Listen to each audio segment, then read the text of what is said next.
My name is Jared Wright. I'm a principal researcher at the CSIR Energy Centre, and this is some work that we actually published towards the beginning of this year, but of course it has a lot more relevance now considering COVID, our lockdown that we had, but as we returned back and the demand returned back, the systemic issues that were there still exist. So Joanne, if you could just introduce yourself.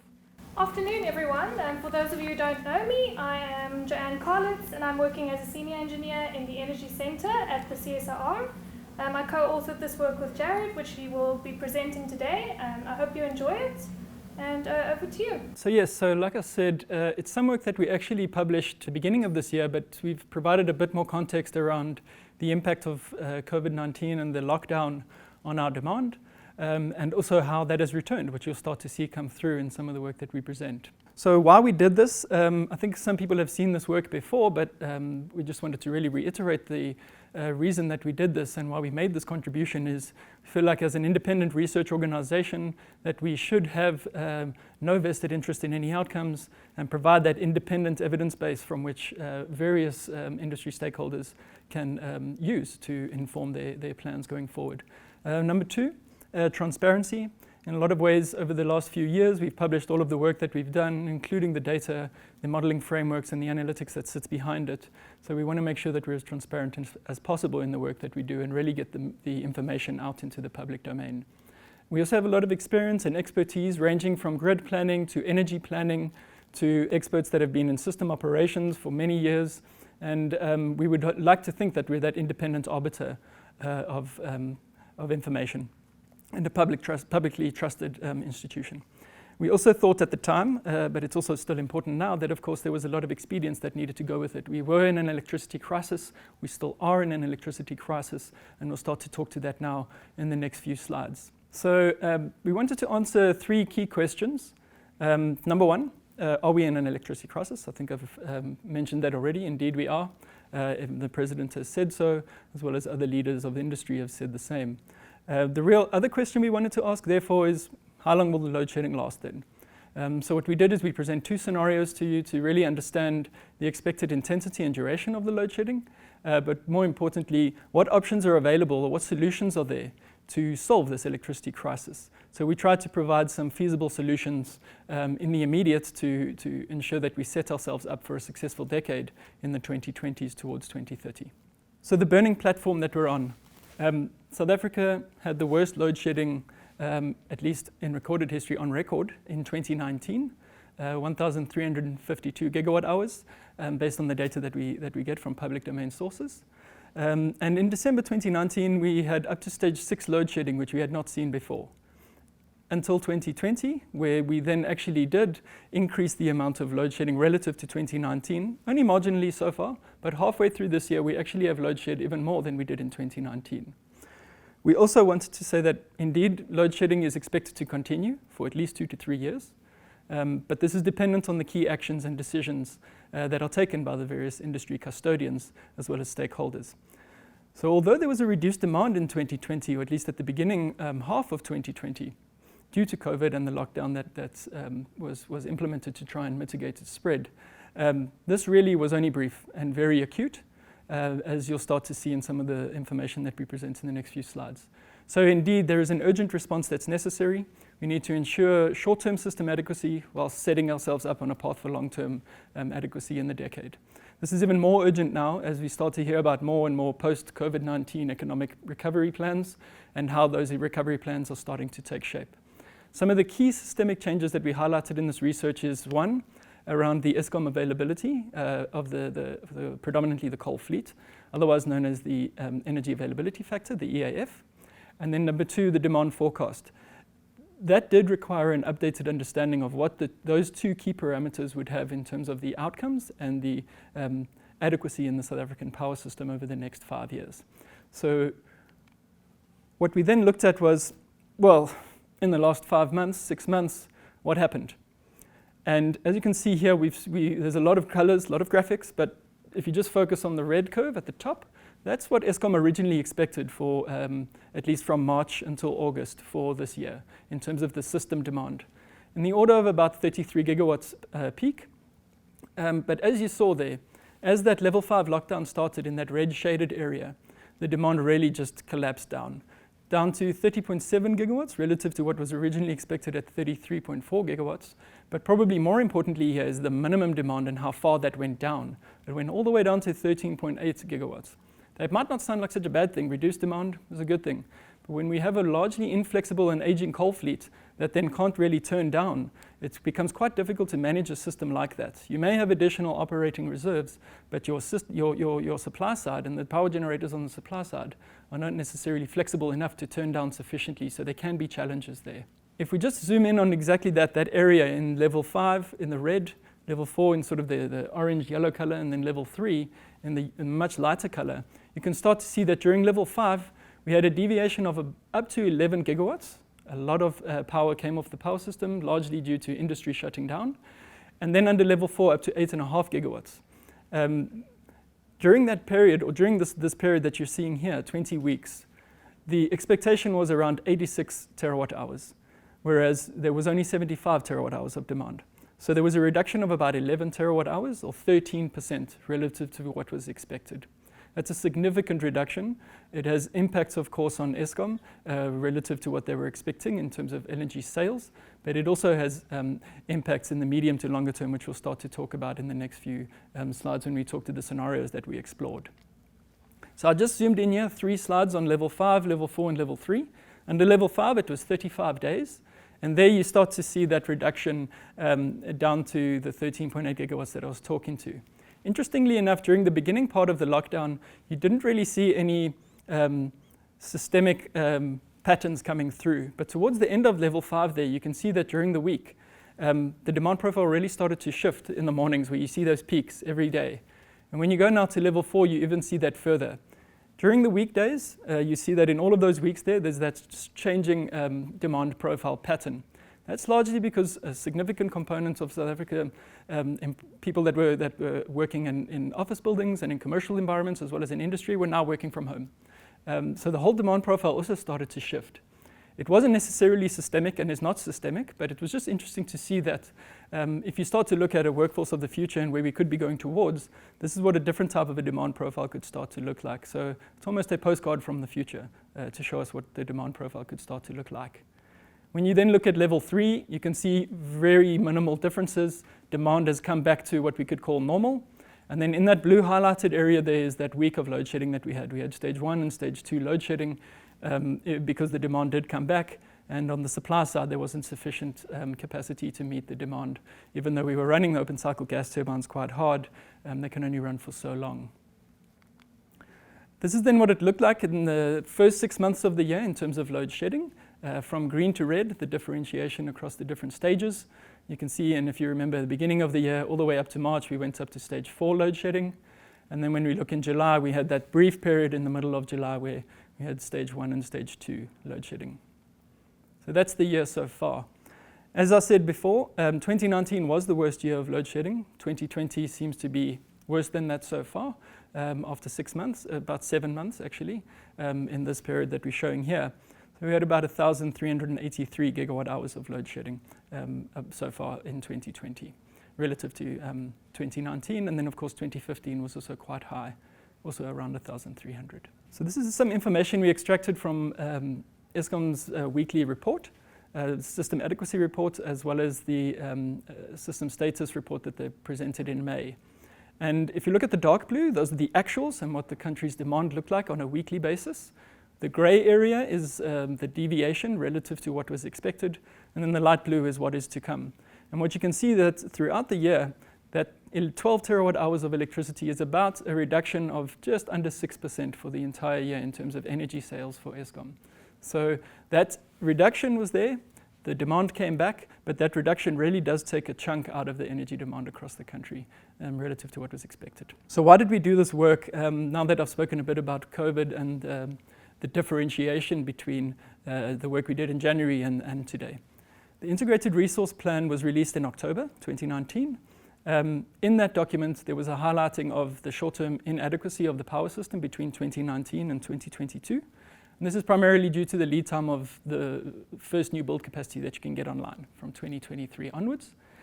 And a month later, there was another document that gets released annually as well called the Medium-Term System Adequacy Outlook, published by Eskom. And in that document, there was also a risk of inadequacy in the power system if the EAF fell below 72% between this time horizon, 2019 to 2024. There were no investments made to correct for that, and we really wanted to get a feel for what can you use to fill that gap in the interim to ensure that the system is adequate. So just to highlight on the EAF side, the energy availability factor side, some historical views as to where the EAF came from. The solid grey curve is what you can see there, is where we've come from since 2001. It's reduced down from above 90% to 67% in 2019. The dotted curves are all projections from previous publications of a draft RP as well as a medium-term system adequacy outlook. And in those, it does not seem like the EAF has been realized relative to the expectations at the time. You can see that, for example, with the red, the green, and the black curves from the draft RP 2018, where the EAF has not met those expectations, has actually reduced and gone in the opposite direction. Similarly, if you look at the RP 2019 curve, dashed black line, you start to see the expectation of EAF going towards 75.5% by 2023. In the medium-term system adequacy outlook, that other document that we just spoke about in the previous slide, there were three trajectories, a pretty good one called MES1 low, and there was one called MES1 high, and another one called MES2 high. The MES is minimum emission standards and is aligned to the information in the MTSAO, but you can see the differentiation between those scenarios is that in the green curve there was really an expectation for the EAF to decline over time, whereas in the orange one it's more to increase over time. What we did is we took this information and we collated it into the scenario that we're going to show relative to the RP 2019. Maybe just to give you a quick view on a bit more detail on a weekly basis, you can see the actual performance all the way up to week 31 last week this year so far. The EAF is at 66.1%, that is the average for the year, relative to an expectation, as I showed in the previous slides, above 70%. So the scenarios that we explored is, if you look at it on two axes, and the vertical axis, the demand forecast and what that demand is expected to look like, and then on the horizontal axis, the energy availability factor. So the RP 2019 assumes a bit of a higher demand forecast, so it's in that top right, and a higher EAF. The updated scenario that we'll be showing you is on the lower left, top right, sorry, and then the updated scenario is on the lower left, which is a much lower demand forecast and of course a lower EAF expectation. And what that looks like on the left-hand side here is the blue dotted curve is that updated scenario, the black dotted curve being the RP scenario. Similarly on the demand forecast. And I've just quickly superimposed with that red line there what we've done so far in 2020. That's 66% EAF so far. So it seems like the EAF is tracking the lower bound as opposed to the upper bound, but we thought we would explore both to show the differentiations between these two scenarios and therefore what needs to be done in the immediate as well as in the medium to long term. This is then what it looks like in summary. If we just look on the left-hand side, this is capacity in gigawatts. It's a very familiar number that most people are quite happy with. They're very familiar with the 1,000 megawatts per stage of load shedding. And as we've shown there, stage 1, 2, 3, all the way up to stage 8, just to give you a feel for what that looks like. The gray is historicals, so it just gives you a feel for how we benchmark the modeling that we've done. And then the black is projections at the time. So you can see that in terms of capacity shortages that we should be expecting, in 2020, we didn't expect too much of a shortage in the RP scenario. In 2021, it would be slightly higher. In 2022, a little bit higher than that, but not too much higher. It's more around 5 to 6 gigawatts at that stage. That shortage then starts to fall away as the RP capacity starts to come online. That's wind, solar, the expected coal new build, as well as some gas and storage, and you start to see those shortages fall away. On the right-hand side of the curve, you see the energy shortage. So this is more a description of the intensity of the load shedding. So how long it's expected to last, how many hours throughout the year it's expected to last. And you can see that in this particular scenario, in the RP scenario, there aren't expected to be too many extended periods of load shedding throughout the year. There's a very different picture when you look at the updated scenario, which we'll go into the next slide after this. But I thought I would just show you a typical daily profile. On the right-hand side is a typical demand profile for the country, a winter day and a weekday and a winter weekend, as well as a summer weekday and a summer weekend. And then on the left side of the curve, you start to see the shortages that we could expect on an hourly basis through the years from 2018 to 2025. And as you can see in these outcomes, in some of the years you only have morning and evening peak issues that you have to deal with, so the system is only inadequate in those periods. In some of the other years, it actually is also overnight, but less exacerbated, and it's actually also during the high daytime demand hours in some of those years. This, remember, is without any interventions applied. So these are the shortages we could expect if we don't do anything in this RP scenario. What that looks like on a bi-weekly basis, we've just plotted 2 weeks here. 1 week with let's say a poor EAF of 64%, and then the next week with a better EAF of 79%. And you can see that in that week where you have poor EAF or availability of the coal fleet, you start to see the use of the open cycle gas turbines. That's that sort of light cream color, which is denoted as diesel. The other colors on that graph is obviously the hydro, the pumped storage, distributed generation in the form of solar PV at this stage, as well as the wind and the utility scale solar PV that's currently on the grid. You see those shortages on the Tuesday, Wednesday, and the Thursday in that week, but then as you head towards the next week when you have better EAF performance, you have no shortages. So this is just a demonstration of 2 weeks. Of course, we run for the entire year and actually all of the years to 2025. But I thought I would just highlight this for you now, and I'll show at a similar picture for the updated scenario in the next few slides. So this is that picture again, capacity shortage, energy shortage, for the updated scenario now. Not the RP scenario, but the updated scenario. And throughout the years to 2025, we can expect shortages of in the order of 6 to 8 gigawatts, or 6,000 to 8,000 megawatts. Those are capacity shortages. That doesn't mean that it's for extended periods, but in this particular scenario, if you look on the right-hand side, the energy shortage that we could expect could be quite significant. A lot more than what was in 2019 by 2020. Of course, it would be a little bit less this year relative to what we're showing here, but it seems to track quite closely considering the data that we were showing you earlier with the actuals. In 2021, it would get quite a bit worse, about 1.5 to twice as bad. So in the order of 2,500 gigawatt hours of load being shed. And then by 2022, worse than that, in the order of 4,500 gigawatts being shed. You'll see that in 2023, 2024, and 2025, that capacity that's part of the RP planning comes online and you have significantly reduced shortages. You only have capacity shortages and not so much on the energy side. Again, this is that picture that I was showing you across the years. You have a bit of a different profile, similar to the RP 2019, but at a higher level, all the way up to 7,000 to 8,000 megawatts of shortages in particular years, specifically in 2020, in 2021, possibly even 22 and 3. Beyond that, you start to have the RP capacity coming online, as I said, and you have reduced levels of shortages. This is that biweekly profile again to show you, in the case of a significantly reduced EAF, so you have a very poor EAF in the 1 week and a better EAF in the other week. Even in this scenario, your EAF is so bad that you have shortages across a lot of the days. An EAF of 56% in week 1 and an EAF of 67% in week 2. You start to see shortages throughout the days on both that Monday, the Tuesday, the Wednesday, and the Thursday in that particular week. Even in the second week, when you have improved EAF performance, it's not good enough, and you still have some shortages, just on that Sunday, for example. But you need, in some of those days, to run the expensive open cycle gas turbines as hard as possible. But in some cases, you just can't do enough and you don't have enough, and you will need to load shed. And the system operator would need to shed load in order to keep the system stable. So what we said to ourselves is, well, let's not stop there with the problem. Let's provide some solutions, hopefully. And what we said is, what are the criteria to choose some of these short-term options? Of course, they could be on the supply side, the demand side, or on the storage side. They can be delivered in 1 to 2 years, so a very short lead time. This should include the procurement process, so you shouldn't need an extensive procurement process or lead time. It needs to meet those megawatt needs, remember, on the left-hand side, those capacity shortages, as well as the energy needs, the megawatt hours, on the right-hand side of those curves that I was showing previously. They should be able to be contracted for very short periods of time, 1 to 3 years, or possibly more, at least if they're aligned with the long-term energy mix that's in the RP. It should be quite easy to implement, so it shouldn't need extensive regulatory changes or reform. That obviously does take time, and we don't necessarily have time. And then in terms of the last two items, of course, they need to be aligned with the long-term mix pathways, so the technologies that we choose need to be aligned with that.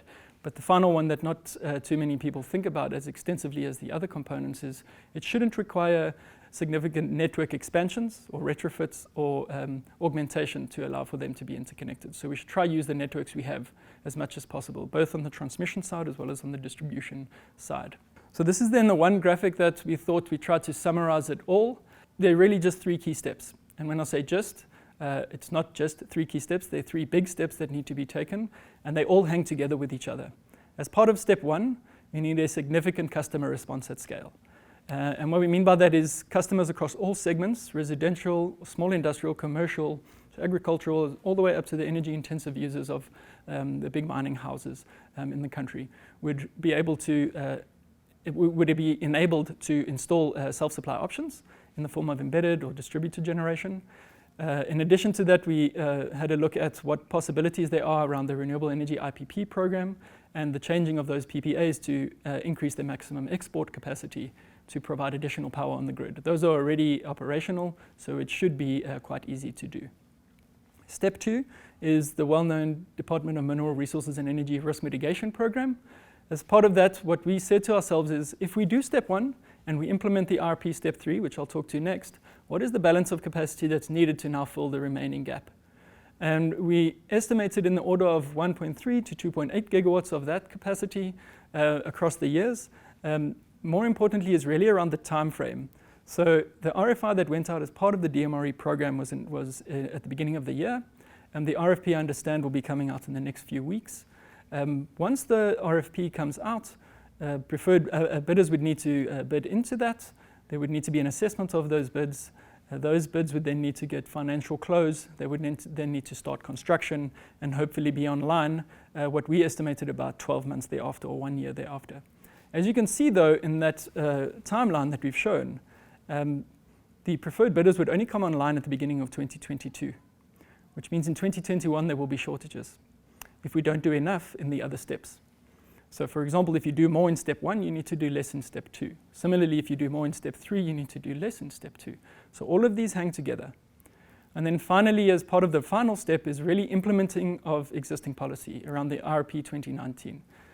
We've listed all of the capacity that's expected to come online, of which the first new build is 1.6 gigawatts of wind, 1 gigawatt of PV, and 500 megawatts of storage. As part of that program, very similar to the previous RE-IPP program, but it would be, of course, across the various technologies that are expected to be procured. As you see in the graphic, that includes gas, that includes new build coal, as well as 500 megawatts of distributed generation or embedded generation per year as well. But part of that means that when you look at that curve, the first capacity is only expected to come online from 2023, even though we need it in 2022 already. So that really is a risk that we needed to highlight as part of this work. We need to be moving faster. We need to be doing more, because if we can't get step 2 or step 1 implemented quicker, we need to be doing more as part of step 3, for example. And I'll just show 2 quick slides around the RP and the implementation of those interventions. So the curve on the left includes step 1. The curve on the right includes step 1 as well as step 2, ensures a much more adequate power system and reduced levels of shortage. This is in the RP scenario, if you remember. And then in the updated scenario, there's really capacity shortages in some of those days when you only implement step 1. But if you do step 2 as well, you start to see that filling of the gap to ensure that the system is more adequate and you don't have any shortages. I'll just summarize here and then go on to the final slide. But if we just look at those 3 steps and the decisions or actions that are needed, as well as the possible impact that they could have, there needs to be an immediate focus on this customer response at scale. So the self-supply options across all customer segments via the enabling regulations and or via incentive programs. This will largely be driven by the large industrial users in terms of scale, but also the many numbers that you'll get across the commercial and small industrial as well as residential sector if they start to install self-supply options. Now, by no means do we say that you go off grid. It's just self-supply options to supplement existing grid capacity that you have in your existing grid connections that you have. The impact of that is an immediate reduced load shedding, as the capacity can come online quite quickly, already in 2020, and we would hope that a lot of that capacity is already being installed, but I think there's a lot more that can be done there. But further assistance thereafter from 2021 onwards. Then as part of step 2 is accelerating of the DMRE risk mitigation process to then address the remaining gap. As we highlighted, though, the capacity is only expected to come online from 2022. Possibly mid-2021 if we really push it, depending on what the request for proposals looks like in the coming weeks as part of that process. That will assist in further reducing the load shedding, but it doesn't ameliorate it completely. And that's where step 3 comes in, which is an immediate focus on implementing of the RP, the ministerial determinations and concurrence of that by NERSA. That seems to have been done, so that's very good. And following that would be an immediate implementation of a procurement process to now get that capacity online on the grid to ensure that we reduce the levels of load shedding. As I said again though, as similar to step 2, that capacity is only expected to be online from 2023 onwards, but it's actually required in 2022. So we need to really fast track some of those processes, more than they possibly are even being fast tracked at the moment. So finally, just 3 key points that I think would be important to remember. It is implicit in the work that we are publishing here that we need to ensure that the existing capacity, the capacity that's being constructed at the moment is delivered as planned. So that's Medupi and Kusile being finalized. And of course, the REIPP procurement program capacity that's being built needs to be delivered on time. Secondly, it's implicit as well that the EAF does need to recover. We need to get it back to realistic levels whilst ensuring value for money. So we don't want to keep spending money in an area where the EAF would just continue to decline. There is a value for money discussion to be had there. And then finally, implement or enable or incentivize these 3 steps that we're highlighting as part of this research with urgency. So the step 1 being the customer response at scale, step 2 being addressing the remaining gap with the risk mitigation program from the Department of Energy, Mineral Resources and Energy. And then step 3 is the continued and rolling implementation of the IRP as an immediate focus to ensure that we have a successful decade and set ourselves up for a successful 2020. So thank you for your time. I'm going to just ask you, if you do have time as attendees, to download this presentation and go and have a look at some of our thinking around crowdfunding of energy research in South Africa. You can go to a survey and just see what and respond to it, and we'd really like to hear your views. So thank you.